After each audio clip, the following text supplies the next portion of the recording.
We can go a step further and provide syntax for creating objects as well as getting methods and sending methods.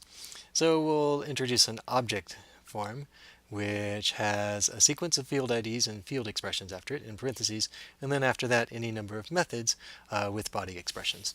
And as a simplification, let's assume that all methods take one argument arg. So I'm not writing lambda here, but this means a method that takes an argument named arg and evaluates the body expression. And of course we can also use this in the body expression. So for example, I could define a rectangle as a shorthand for the object shorthand, where we create fields w and h, initialized to the expressions init w and init h, and then I have two methods here, area and bigger than. Area doesn't really need an argument, but he has to take one now, so when we call the area method we supply a 0.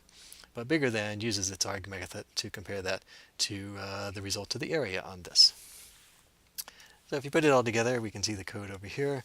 Here's where I have a rectangle, and I've created a rectangle, and I can check its area and that it's bigger than. If we look at R directly, then we see it is a tuple of a lists. The first list is for the fields. It has the values w and h.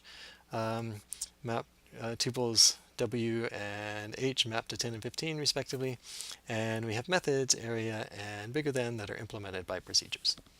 Right? But these procedures are a simple kind of procedures. They really just represent code that we could jump to. It's not the full functions of functional programming. And all of the code that implements this is above.